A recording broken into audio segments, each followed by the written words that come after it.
Um, I'd like to start out by talking a little bit about what's happening in the marketplace. Like you're probably aware that there's sort of been a blooming of jobs in this area, and it's across all industries. It's not specific to any particular industry at all.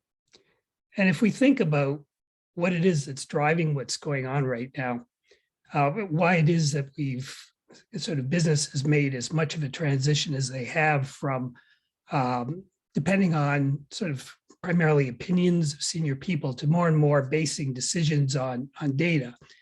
It's really the result of a couple of macroeconomic factors that are at play here. So first of all, it's the rise of the internet. Over the last 20 years, the ability for people to share information has just created an absolute goldmine of available data that organizations can use to mine, to discover relationships that otherwise it would have been very, very difficult to get that data together into a single data set. The other part of it is the continued rise of the computational capability that's out there, particularly with cloud computing now. Computers have continued to get faster, and now we have access through cloud services to large numbers of very powerful machines. And so what it's allowed is for us to use techniques, in some cases that even go back to the 1940s, as well as new algorithms that have been developed recently as well, to be able to discover relationships in data in ways that just wasn't practical before. As a result of that, there's been an explosion of all kinds of new applications across all these industries, and I'm going to talk about a few of them in just a moment. So as I mentioned, it's resulted in strong market demand. On my LinkedIn account, for example, almost every day I post job opportunities that I've heard of that are data science related. There's a whole bunch of different categories of data science, specific kinds of roles that are out there. And I'll talk about those as well in just a moment. Derek? So what are companies doing? Well, let's look at some of the industries and some of these interesting new applications. So for example, in banking, many of banks have moved to using much more modern techniques for anti-money laundering. So that's really the process of looking at the huge number of transactions that go through a bank in any given hour and look for either relationships in the transactions themselves or the behavior of the people that are producing the transactions to identify things that suggest that perhaps there's something fishy going on. Perhaps there's it's money from ill-gotten gains that they're trying to turn into looking like legitimate businesses. Another big area is compliance. This is where banks at any given time need to make sure that the various investments that they have and the various financial products that they have out in the marketplace, that they conform to whatever the risk parameters of the bank happen to be at any given time. That's a combination of the bank either willing to accept just a certain amount of risk of a particular kind at a point in time. And it's also a factor that comes from legislation and from the industry watchers that say that you can't be more exposed to any particular kind of risk beyond a certain amount at any instant or in any given day. So these systems gather information across the whole portfolio of a bank's investments and every day check to make sure that they're always within those bounds, or if they've crept without just outside of the bounds, to make sure that they're quickly moved back within them. In retail, there's all kinds of new applications, for example, like churn reduction. So the idea here is that by looking at a person's behavior over time, it becomes possible to get a sense of how loyal a customer is, whether they're likely to be out there kind of looking, shopping around for an alternative to your product or service. So the idea is, what can we do at that point to try and retain the customers, and what customer may not work for another. For example, just as an example, if you were to offer something like sports tickets to a particular customer, that might be a huge incentive for that customer. There may be other customers that don't care all that much about sports, and it wouldn't have any capability of retaining it all. So it's also about understanding what motivates people, your customers, and how to best use those resources to keep them loyal.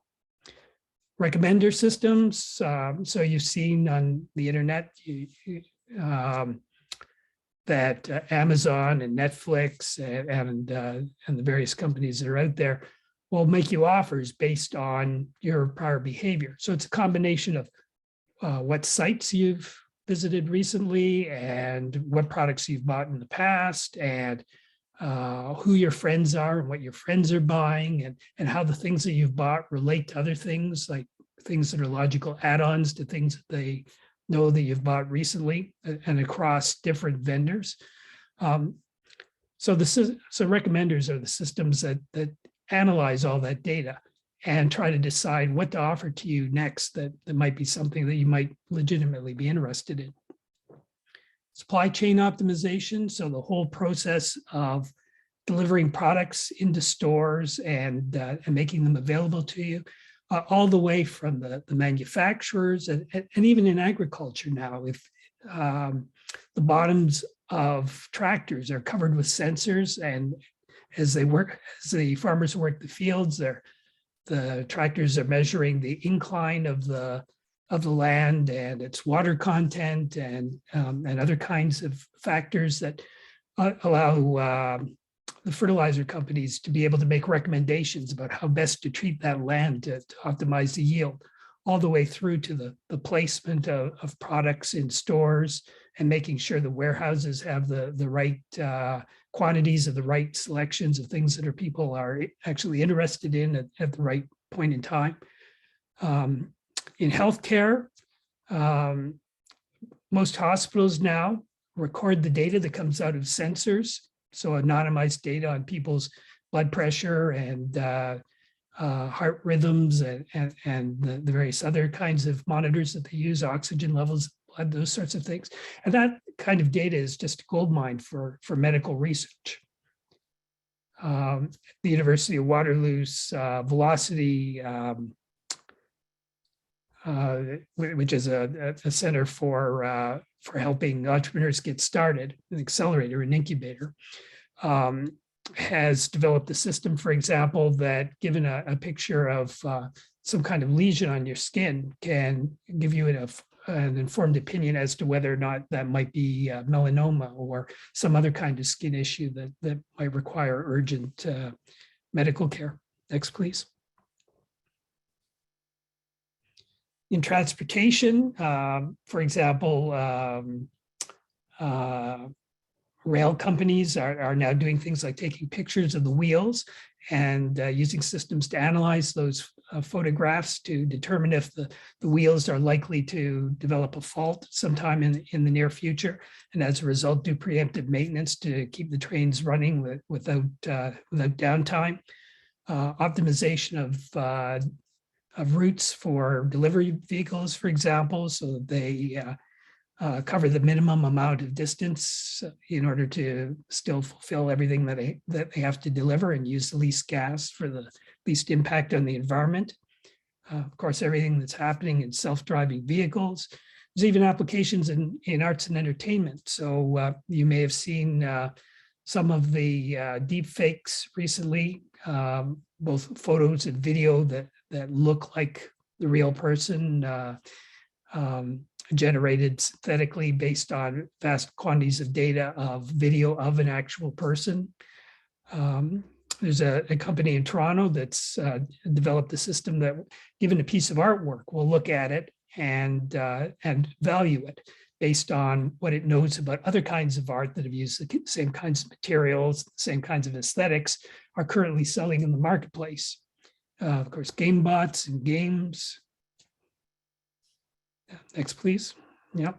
And in general, even across industry, we're seeing some really amazing new applications that are data-driven, like predictive programming. And what I mean by that is computer programmers nowadays, there are services available that as they're writing their program, will actually suggest to them what their next line of code should be based on patterns that they've seen in other parts of the code in other places or in public repositories, or allow a programmer to put in just a comment saying, I'd like to sort this at this point, and it will produce some code for doing sorting that, again, is taken from a generally available repository of proven code for doing that kind of task.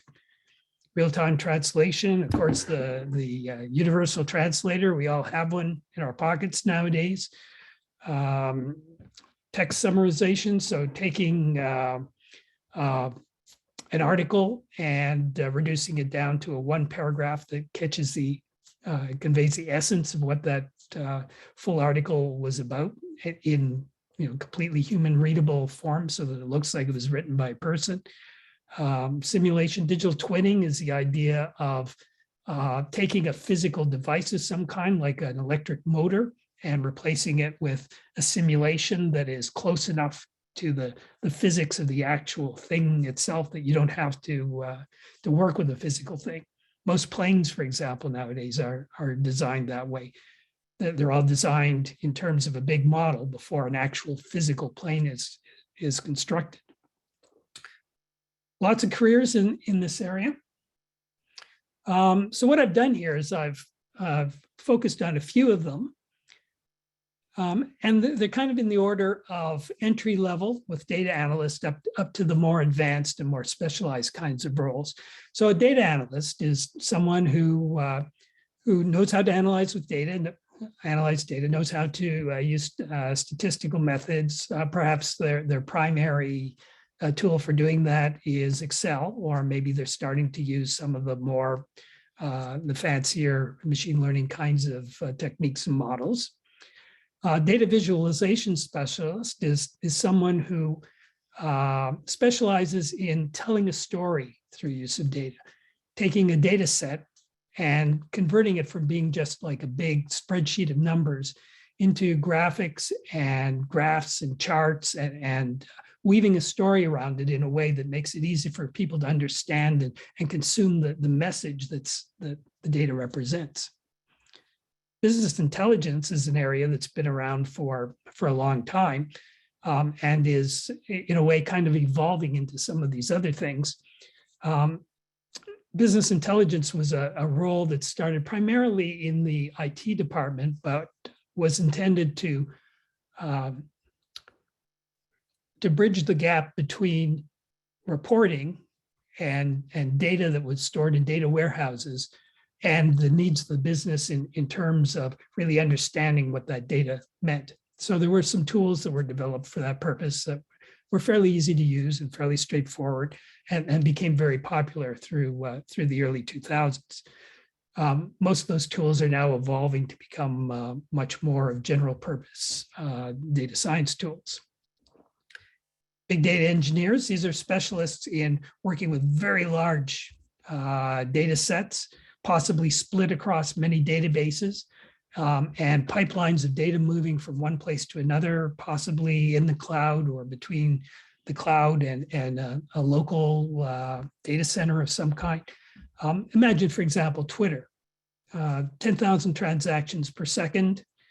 That kind of volume of data requires very specialized knowledge of how to treat it so that it's transferred effectively and safely from one place to another securely without losing anything.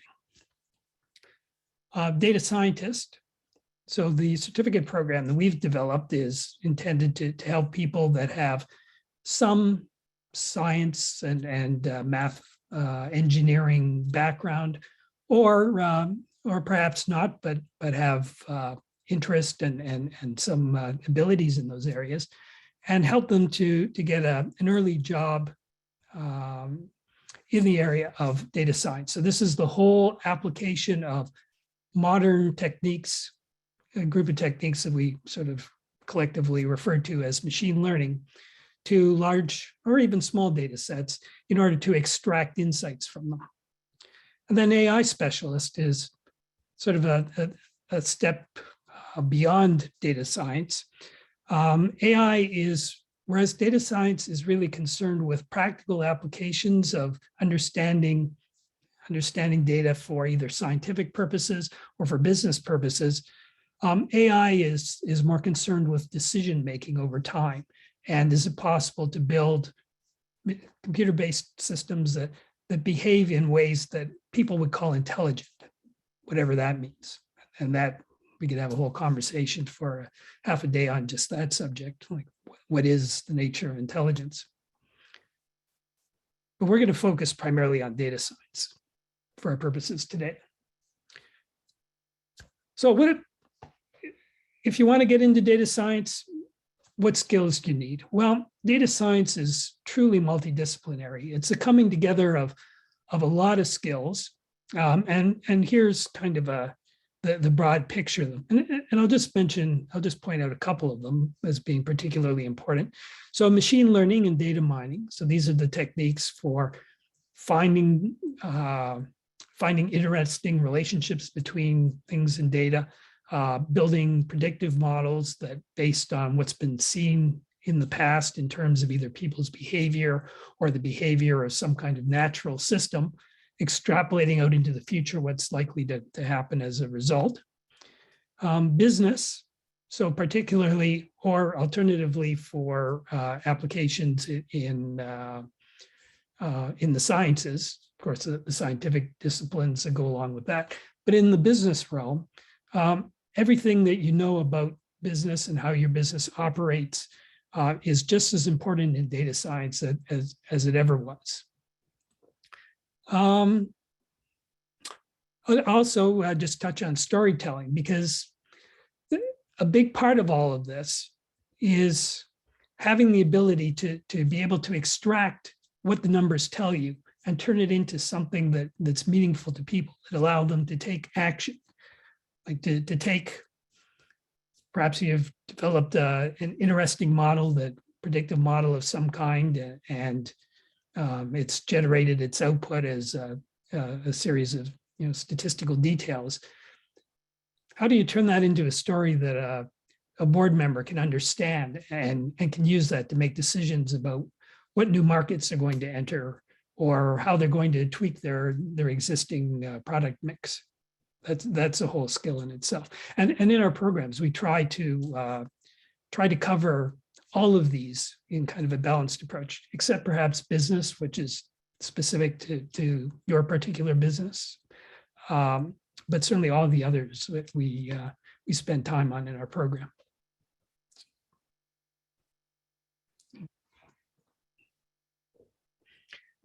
So how do you get into this? Well, what I say to most people is to start where you are right now.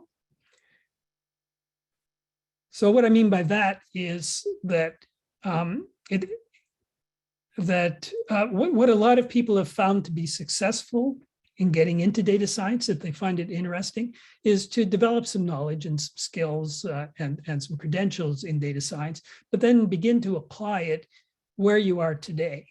We have several people who are instructors now or are data scientists now who joined our program, and that's exactly what they did. They learned about the techniques, they started to apply them in the role that they were in the company that they were in, which allowed them to then do more and more sophisticated work. And eventually they built up a portfolio that they were able to use to either demonstrate to their managers that they should do even more work of that kind, or if they ultimately what they wanted to do is move elsewhere, they had the portfolio that they could show to prospective employers that allowed them to then get even more data science specific jobs.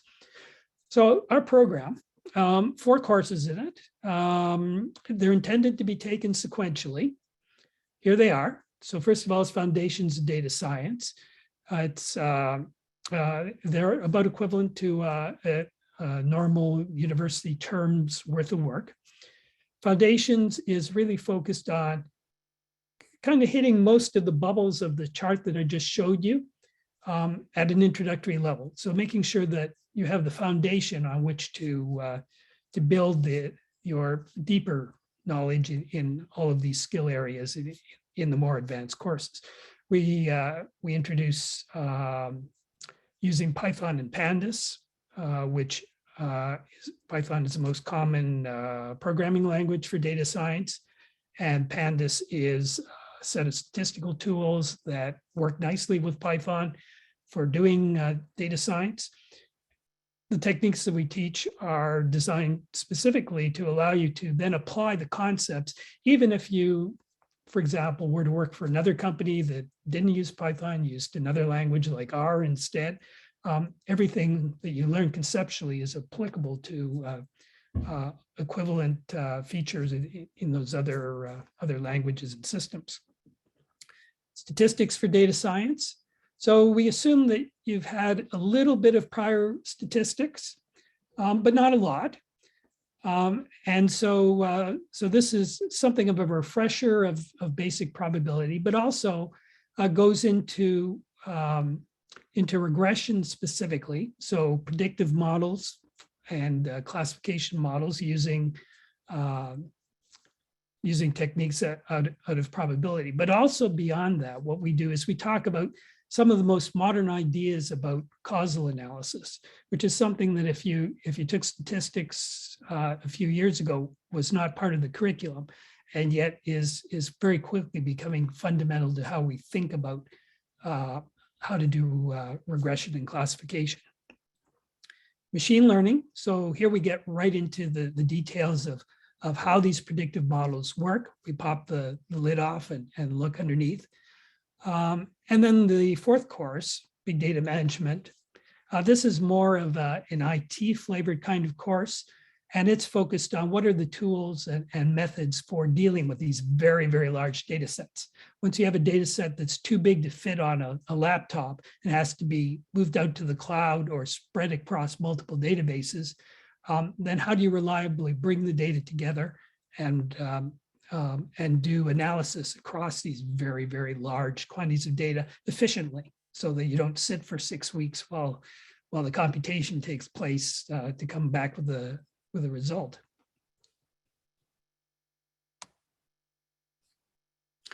A few of our instructors. This is just a sampling of our faculty. And I highlight these particular individuals because most of them there's something particularly interesting about them. Like Delina took our program a while ago and is now the Associate Director of Data at HelloFresh. Xuan Zhang also came up through our program. He was originally a bioscience grad. And is now a machine learning engineer at Mars BFX. Dr. Nakrin, Sergey is a Ukrainian PhD in physics, who's now retreaded as a data scientist and is also an instructor of our program.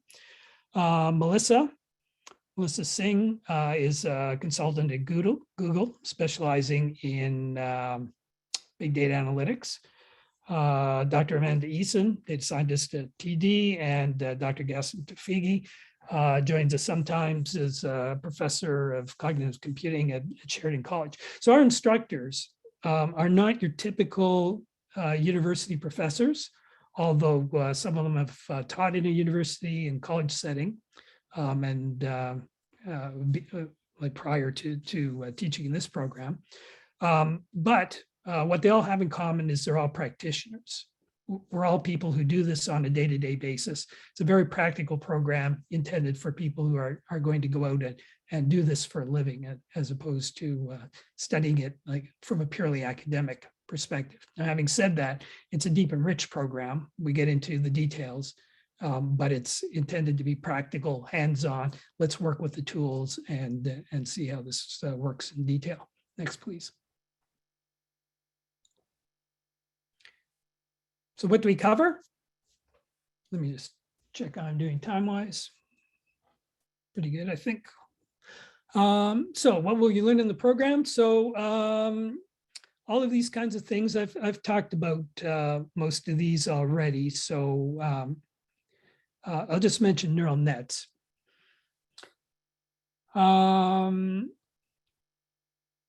So our machine learning course does have some sections in it on neural nets. So you learn not only about sort of the more classical approaches to predictive models and classifiers, but also some of the most modern deep learning based kinds of techniques. Now, having said that, it isn't a program in deep learning and artificial intelligence specifically.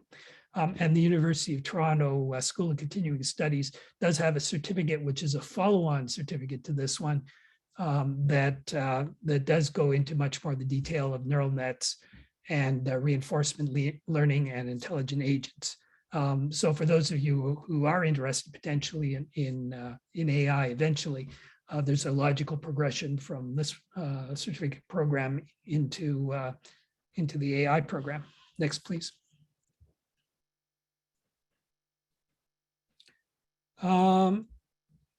So we cover things like SQL as well. So that's a language for extracting data from databases. Spark is the same sort of thing. It's for extracting data, but from these huge distributed databases and for doing massive parallel computations across them. We talk about how to build these big data systems. We look at an example of an actual distributed database system. So one that's intended to hold data intentionally across many machines because the data is too big to store in a single database. MongoDB specifically is one that we look at. And more in our courses, we're looking now at machine learning operations. So how do you, if you do build a big model for a business, how do you operationalize that and run it on a day-to-day basis in a way that is reliable, either in your own data center or in the cloud. Next, please.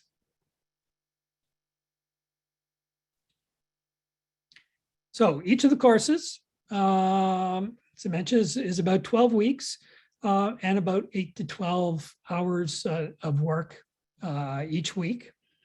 The work consists of both readings and Jupyter notebooks. So a Jupyter notebook is it's like an interactive textbook kind of. It's got a description like text in it, but it also has Python code in it, which you can run yourself right in the notebook and see what comes out of a particular predictive model. You can tweak it and see if you make changes to the model, what impact it has on the output that comes out of it.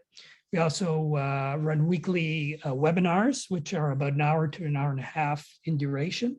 You can either attend them if it's convenient yourself at the time and interact with the instructors at that time, or if you're elsewhere in the world and it's not convenient, the webinars are recorded and you can play them back whenever you like, whenever's convenient for you.